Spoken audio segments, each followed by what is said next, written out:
Hello and welcome everybody to the Join Dota League Season number 3, the European Division 1, a 2-game series between Crypsis and Sqreen squad. And actually Crypsis, they are a new team to this league. They did replace Kumba for whatever reason, so they just took over Kumba standings and are gonna go from there. And they do have some ex-mym makers members in it, like Exist and Crit, but whatever the case, we are of course HeflaTV. I am Coucher and today I'm joined by Benji, long time no see. Yep, as sadly, there's been a lot of games that have been a little bit too early for my 9 to 5 boring work. But either way, we are going to be here with, you know, what should hopefully be a pretty equal game between, Sqreens. They're a Hon team basically making the way with Dota 2, while Crypsis, they are made up of players that I do recognize. Yeah, I mean, Sqreen squad has been doing some of Dota for some time now, but nothing too major to me is coming out from them. They're a solid team, but just not at tier 1 level, so to say. But we'll see. Like you said, it should be rather even by those two teams as well. But coming to the draft now, Faceless Void together with Doombringer were banned by Crypsis and just netting themselves a Shadow Shaman as well as a Brewmaster. Lycan and a Skyref Mage actually banned first by Sqreen. Skyref Mage, yes, he's a strong hero, but usually still not first ban material. And Razor and Wraith King for them is something just popping to mind straight out from these bans or picks, or just standard completely? Yep, as we are going to be, nothing really special coming out from these two teams. The Wraith King may be a little bit interesting as a second pick. You'll generally see him picked either third or fourth as a support, and it's a little bit weird seeing him picked up second, but still a very good hero, very strong and very stable. And we're going to be going into the bans, and this meta right now, although I wouldn't say it's figured out, ever since TI4 hit, the entire meta has basically stabilized around these good teamfight, good deathball pushing heroes. Yeah, you definitely don't see too much difference in the drafts nowadays until the next big patch comes along. I mean, yes, there's still like team preference and whatnot, what to first pick, but all in all, just the general style of play remains the same. A hero like a Death Prophet actually isn't banned yet, so I'm expecting it to be picked up, actually even by Crypsis, as they do have the first pick here. Having a Shadow Shaman and a Death Prophet together can be just a disaster for the enemy team. Yep, although I will say the main issue they'd have is that they have to put that Brewmaster in the off-lane position, who, Brewmaster, I'm not that fond of him being in the off-lane just because not only does he need those fast levels, but I feel that anyone with any kind of magic stun or nuke does shut him down compared to the usual 1v1 matchups on mid. We also see the Invoker getting banned out by Sqreens. Yeah, it's a little bit weird, the Invoker ban. I'm not too sure what they were expecting to come out from Crypsis. I guess the Shadow Shaman Shackles could be decent enough in just holding people in place, but like you said, if Crypsis had gone for the Invoker now, as the same with the Death Prophet, it would have meant the Brewmaster to be off lane. Viper, of course, can be just laned anywhere pretty much, from solo safe lane, in a tri lane, however you want it. I guess Brewmaster every now and then is also in the safe lane farming role, so if Crypsis want to go for a mid laner after all, they have the ability to just send the Brewmaster safe lane, and they do go for the Death Prophet. I mean, the lanes aren't figured out yet, but I mean, the Brewmaster offlane definitely, like you mentioned, isn't the strongest and most reliable of offlaners.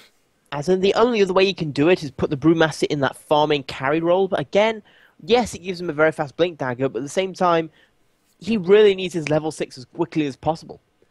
Although, theoretically, if Crypsis want to go for, just go for the strategy, they could go for an aggressive tri-lane themselves. Pick up two very aggressive, a nice another support and an aggressive carry and, lane it that way, which wouldn't be too bad.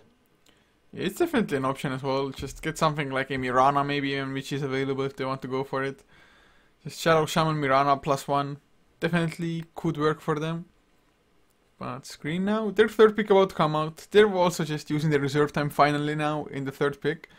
So with the Wraith King and Razor, they definitely don't show like where their lineup is going at the moment. You have anything in mind that just they should go for, just as far as the so-called OP heroes go?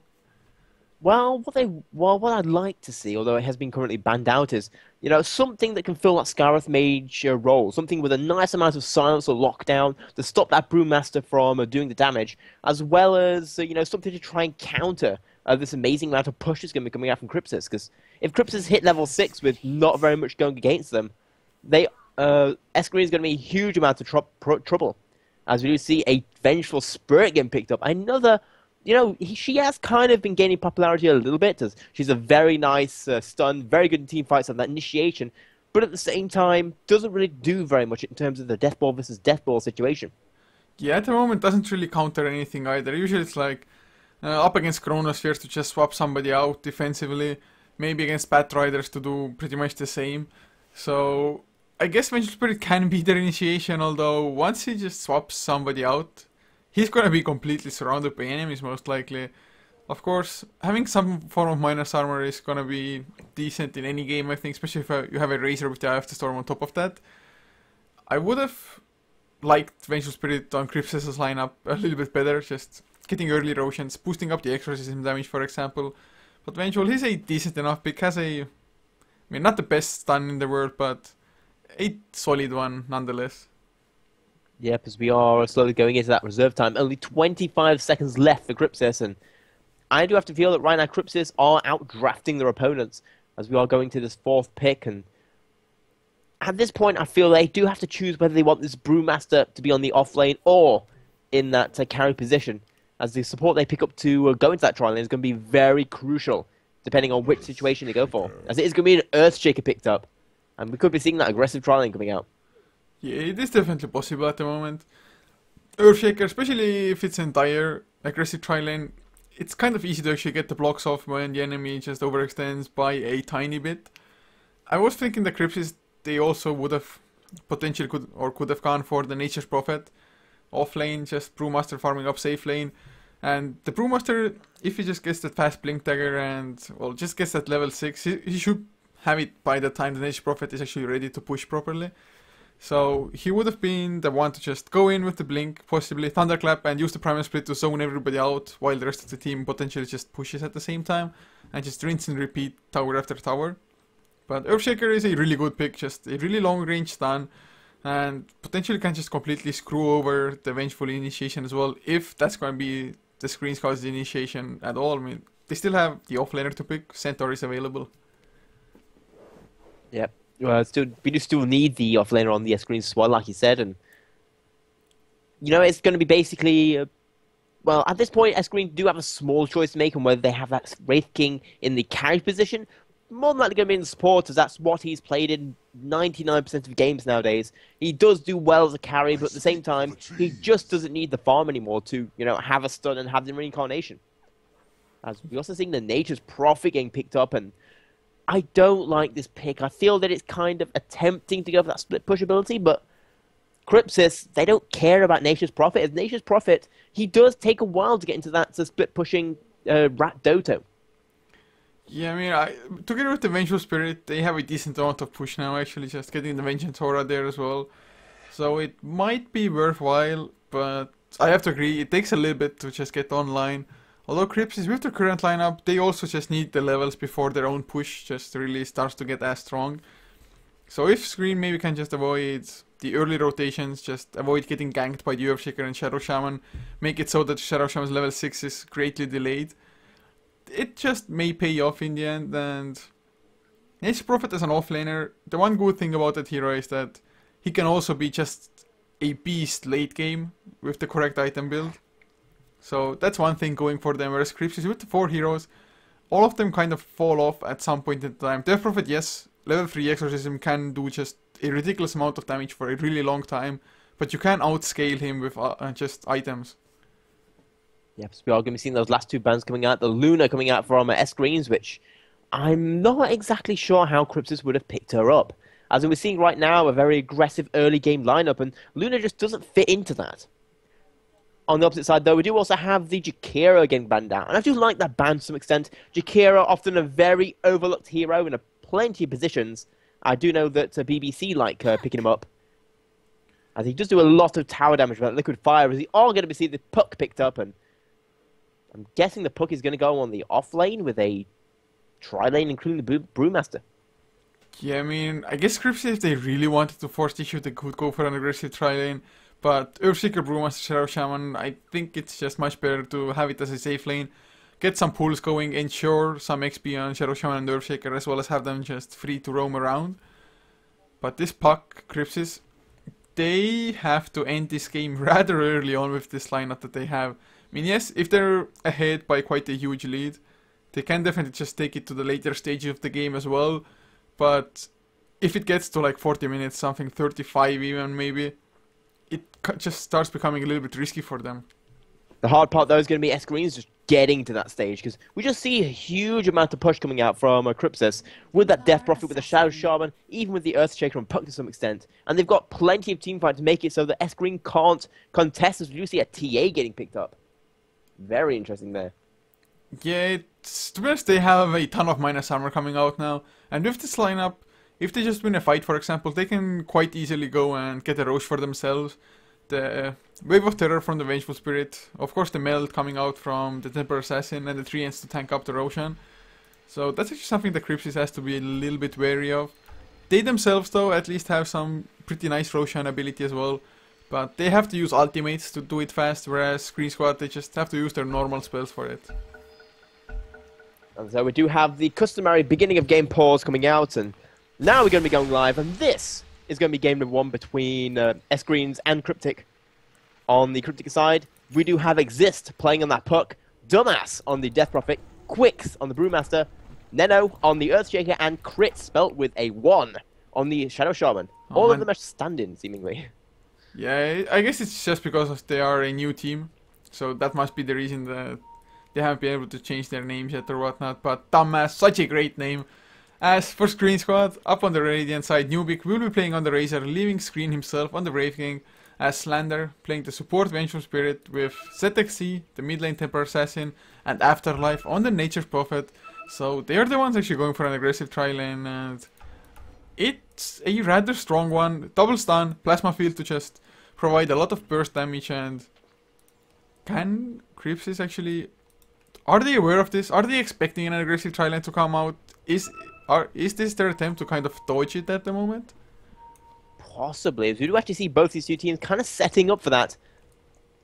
Both of them just waiting for anyone to try and poke their head out, but, you know, both of them basically dodging each other in the process. Well, I guess Nature's Prophet and Puck, I'm not even too sure who's gonna have the better of it. Nature's Prophet, he at least can just go into the jungle and farm up there a little bit. Even in the jungle though, he has to be a little bit afraid of the supports rotating around to try and get him. But I do believe the Puck should be a little bit worse off just against what Screen Squad has. Yep, as we are going to be seeing the Illusion Rune picked up by that Shadow Shaman. Not going to be able to do that much with it, as in, although you can see some amazing Illusion plays, early on it's probably the second most boring 0-minute rune, aside from that regen that does literally nothing. Yeah, you can just, for example, use it to block off the camps at the start, especially if your enemy has a jungler. Yes, there's not a dedicated jungler so far for Crypsis, but oh, Nino, can he get the Fisher Afterlife? Hope he backs off in time, and now the Treants are going to scout them out. Or are they? Yes, they spot them. And Nice Prophet, he really just can't go past this line if he wants to survive almost. Yeah, this is going to be a little bit difficult for him, but he does have that safe lane advantage, being able to just use his own tower and hide behind it. Meanwhile, though, we do have on this middle lane a TA. I'm going to expect him to do pretty well against a Death Prophet, as his refraction charges just mean that the harassment that Death Prophet can usually do does very little against him. Yeah, and the supports from Screen Squad actually already rotating around towards the bottom side. Brave King even started with his Tau Chill. He was definitely expecting to just start brawling early on, being the frontline tank for their team. And Razor should be able to handle Puck fairly well as well there on the top lane himself. So Crypsis, once they know the supports are coming, do you think we'll see another tri-lane rotation? Unless, of course, Crypsis just get the first plots themselves here. I don't know, this is going to be interesting, but I will say in this tri-lane versus tri-lane situation we're seeing right now, I do say Crypsis' tri-lane is a little bit more interesting, but they do have the nature of surprise on their side. Can they get it? That's the biggest question at the moment, and you know, he's actually camping for a rune at the moment. If he finds something like a haste rune, it can be just absolutely game-breaking. Him with a haste, Earthshaker just being able to block anybody off. Crit, he's level 2 as well, so we'll have either the Ether Shock and the Hex or Ether Shock and the Shackles, one of those two. And Brewmaster does have the potential to crit now, so they definitely have the level advantage already. The supports on Sqreen, they are only level 1, just barely a couple points of XP on Wraith King. Yeah, because we do see a pause coming out there once again. You know, hopefully that's our 2 pauses of the game. That's the general rule of how many you're supposed to have. And then we're currently good. But either way, we do see that Shadow Shaman may be in a bit of trouble. The stun's going to come out. They're trying to stop the block, and he's going to go down, surely. Just see how much damage is being done to him. Yeah, he didn't expect this to come out at all, man. I have no idea where he thought the enemy supports are, whether they're ganking mid lane or whatnot, but it was an excellent pickup. And actually with this kill now, the XP difference between the tri-lanes is almost non-existent all of a sudden. But looks like Quicks, he's already on the top lane, as is Crit. So they might get a counter onto Nubik. Nubik, he doesn't have any points, it's one stable. Can should be a really easy kill. They have the shackles and the thunderclap. Yeah, he's in no man's land. He's gonna get shackled up. Thunderclap as well exist. Illusion of level 2. And that was just even easier than the kill on Shadow Shaman, I guess. Yeah, but just as soon as, you know, the supports are rotated around, you know, just swap things out. So we see a possible push coming out here on tier 1. And Puck may be in a bunch of trouble. He does dodge the stun though, and he's just going to get away nice and fine. Although Vengeful Spirit just being annoying. As in fact, he dodges both stuns. Lovely work there coming out from the Puck. Yeah, I mean, I was totally expecting the Wraith King to actually try to bait out the phase shift. Just cancel his Wraith Fire Blast animation, but didn't do it. They are applying some pressure to the tower at the very least, although the Puck just, with him dodging the stuns, taking no damage at all. He just went in, right-clicked the creep, threw the tower aggro away, and tower down to half HP, but should be just fine for another couple of minutes, I think.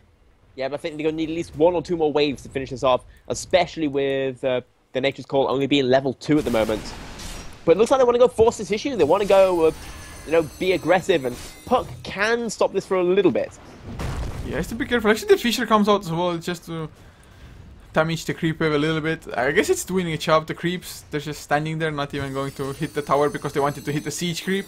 But so they defend the tower for some little bit more. There are 2 clarities on Nino's Earthshaker as well, so he can do it for a long time. But mid lane, Dumbass might be in trouble, going to get body blocked by Afterlife. No, not enough mana for the Sprout, but the right clicks will be enough. ZXC with his level 1 melt gets the kill.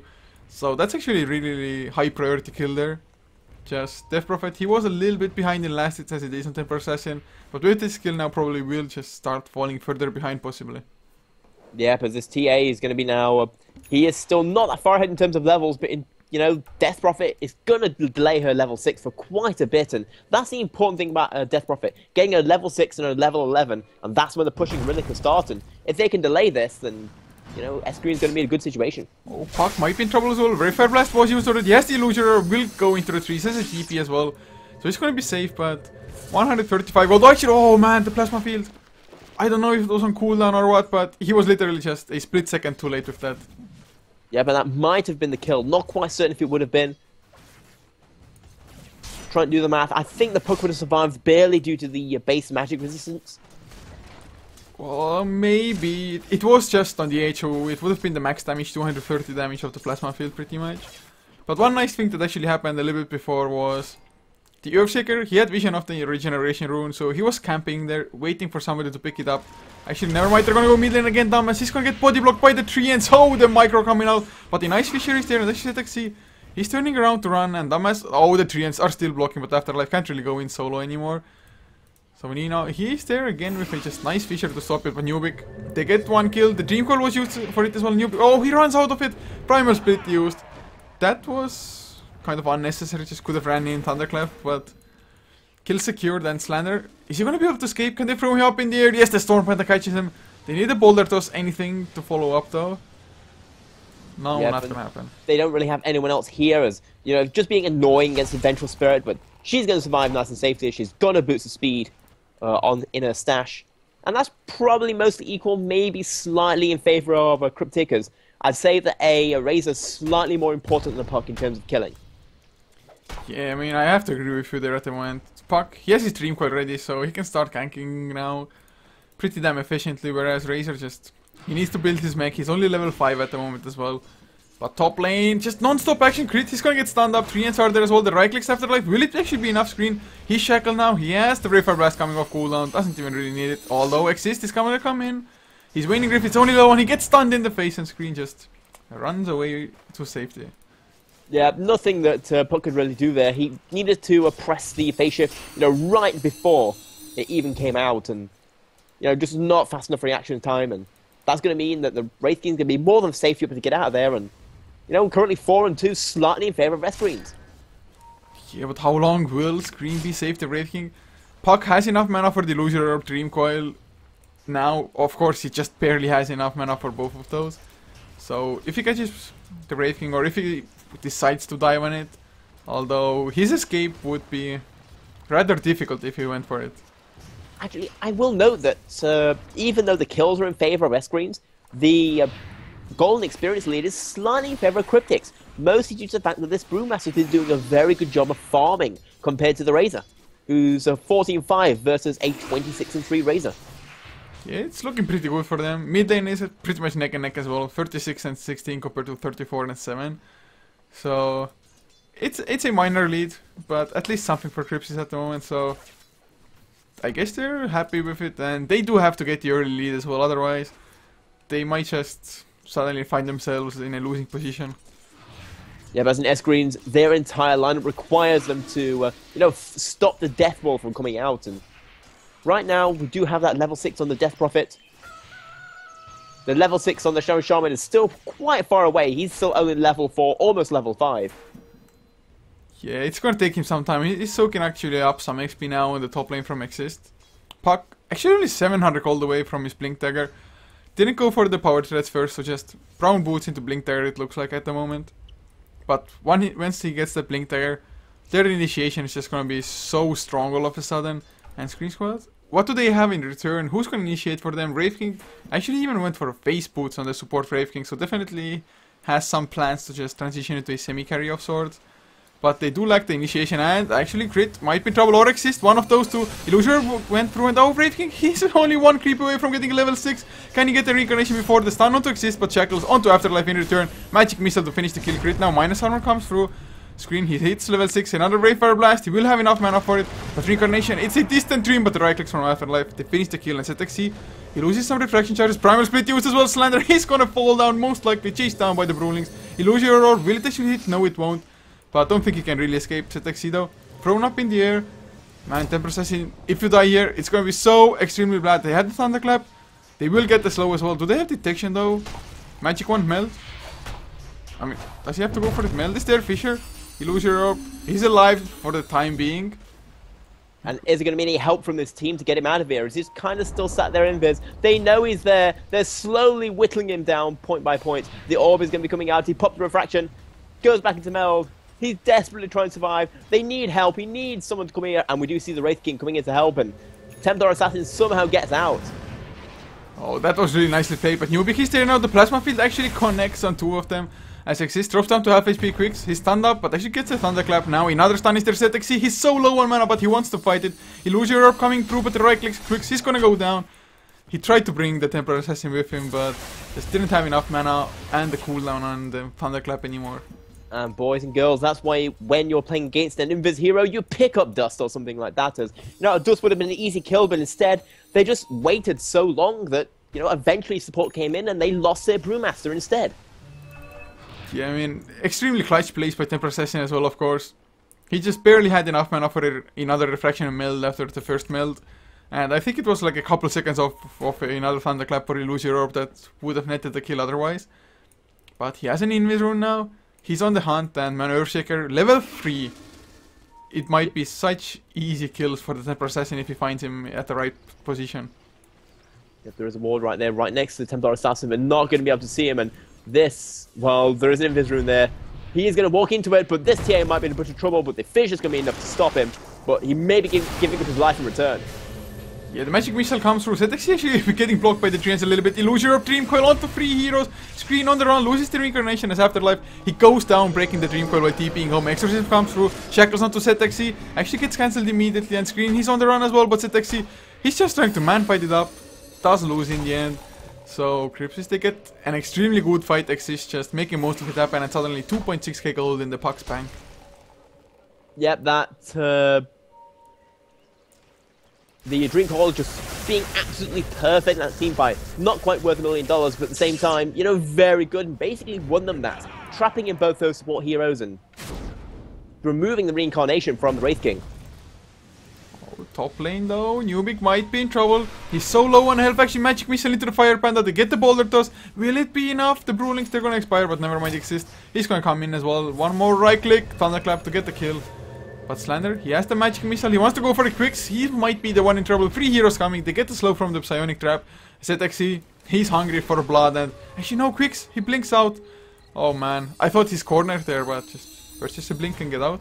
Yeah, but I think he just picked up that blink right there, running into the side shop. Very nice play from him and getting away ASAP. But they are going to give up this tier 1 tower. And that's actually going to be the second tier 1 tower of their side going down. Yeah, so at the moment it's 12.5 minutes in. ZXC is actually number 1 in net worth. Closely seconded by the Dev Prophet. But what? Puck? He went for a hand of Midas. What? I don't know. I missed something in this meta. I mean, he's level 10, 30 minutes in, which is pretty good to be honest. He's been part of 7 kills, actually all of the kills that their team has. I mean, I do understand that they might be a little bit afraid of the late game, but Puck Midas, does it really help you enough in the late game? Because I just think you need the blink initiation. Brewmaster has the blink, so I guess he's relying on that, but I don't know, man. A little bit just weird. Yeah, I just feel that although Puck probably has a plan on exactly what he's going to do, I just feel that, you know, that Midas being a blink dagger right now would really help Crypsis. Well, actually, man, they hit level 11 on Death Prophet, level 2 Exorcism with the Mass Serpent Wars. They're gonna go for Roche, so actually, oh, the stuns, the double damage on ZXC. 2 right clicks was all it took to bring down crit. Holy crappers, and they can't even go for proper Roche anymore.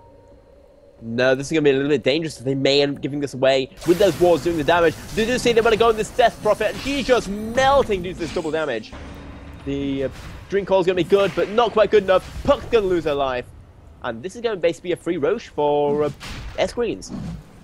Well, it's just Sqreen there. Thanks for the kills, thanks for the Roche, and Temple Assassin. I guess the double damage, he couldn't have had it at a better time than this. It's gonna be such an easy Roche. Nubik just finished the mech as well, didn't even have the need to pop it even. And man, Crypsis, that they underestimated Sqreen Squad, or I don't know what just happened here. They definitely weren't ready for what happened. Yeah, I just feel that they weren't expecting them to know that was going on, but you know, both of them just hit level 11 and they kind of walked right in front of the opposing team wards.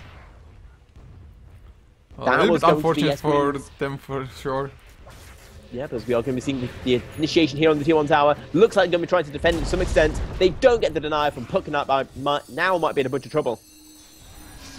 Yeah, he gets out. I mean, he had the face shift as well. He was so ready to actually pop it when Sqreen was there on the Wraith King. So at least they don't give away any more kills. But looking at the graphs now, it was zeroed out completely before. Now it's almost a 5,000 gold lead for Sqreen across the last 5 minutes, 4 to 5 minutes. XP also about a 4k swing from 1k in Crypsis' favor, now in Sqreen Squad's favor by 3k, so man, just one good fight is all it takes really, just get the advantage. That's gonna be huge enough to carry the momentum onwards. Yeah, because for the first time in the game we actually have a noticeable difference coming out between these two sides, with Sqreens picking up a 3k experience lead as well as a 5k gold lead. Wow, so what's the plan now for Crypsis? How do they fight? I mean, yes, they still have the Primal Split and the Exorcism to pop together, but looks like they might just want to push the tier 1 tower bottom lane, and Nature Prophet himself definitely won't be enough to defend this. But is it going to be a tower trade potentially even? Tier 1 for tier 2? Possibly coming out right here. So you see the wards are going to get popped in this tier 1 tower, meaning that the tier 1 tower is basically going to go down. But they are taking some damage to this tier 2. But the tier 2 still hasn't taken any damage, meaning they might be able to go for this defense. But it doesn't look like it's going to be the case, and that's going to be a tier 1 for a tier 2, clearly in favor of Sqreens. Yeah, they're just getting so much map control at the moment. They've destroyed 4 towers, whereas Crypsis, they've destroyed 2 only. So, actually, looks like Sqreen, they don't want to give up. Another slow one to exist, is so low on mana. And they're pressuring tier 3, actually. They popped the drums as well. They're going for it full mode. They even have the Aegis on Nubik, so I guess that's one reasoning. Fisher comes out crit. Edershock is there, but they pop the mech, and they're just as fine as they were a second ago. And tier 3, wow, this push, man, this push. Yeah, they realized that the entirety of the Crypsis side were out of position and just went, if you're going to try and push tier 2s, we're going to go for tier 3s. But the Blink Thunderclap actually lands on 3 heroes with the Primus with Dream Coil onto 2 as well with Sqreen. He has his ultimate, the Reincarnation slows everybody down. Afterlife on the run though. Will it be enough? Slander, he goes down as well. Nubik, the Plasma Field actually damages them so ridiculously much. 1 hero down. They need to get more though, or the Rax. They need something as Wraith King might lose his life the second time around. Quicks the Thunderclap actually off target and he blinks to safety, but Nubik, he's tanking things up. Oh, he's gonna lose the Aegis. Had the Plasma Field off cooldown. As Zetex, he wants to get Dumbass. He's not fast enough. But Nino might be the next target. Nubik, the Plasma Field comes through again. Nino, oh, he pops the Echo Slam. It's not enough. Not the Reincarnation, Refraction. 3 seconds on cooldown. He gets silenced. But he's just fine as Dumbass on the run. No Exorcism. Range Rax go down. Afterlife blinks forward. And this is going to be an 18-minute Rax. Unless Crit just pulls off something huge. Actually, he gets the kill. Gets the Shackles onto Zetex as well with Slander. The swap, Magic Missile into the Shadow Shaman. Minus armor. Quickstone, Blink Thunderclap. Rax are still standing. Slander silenced up. Gonna go down. Zetex turns it around. 4 heroes down. The Prophet has the buyback, but no Exorcism. And this is going to be mini Rax and wow, it's GG. Yeah, they call GG right there. They're going to lose that Rax on tier 3. Only 17 minutes in, and that was just a crazy team fight, mostly held together by the buybacks coming out from Crypsis, as well as the Aegis coming out on the Razor, as I'm going to try and remember the words. As it looks like there's actually a little bit of disagreement on the Crypsis side about the GG, as they are disconnecting, and looks like someone cancelled it. Yeah, they had 3 buybacks and yet were still unable to really win the fight. Just the early mech and them being ahead. Man, this game escalated so damn quickly, it's not even funny. Yeah, because we see Sqreens, they're going to pick up that first win. And we're going to be going into game 2 very, very soon. Yes, and that's exactly where we are heading indeed, into game number 2's lobby, guys. So, if you want to see some more Dota coming out from those 2 teams, some more Join Dota League action, don't go anywhere, stay tuned, and hopefully you enjoyed. And if you did, you can also drop a follow here, and our other English channels. You can find all the info below the streams, as also for our social media. But guys, see you in game 2.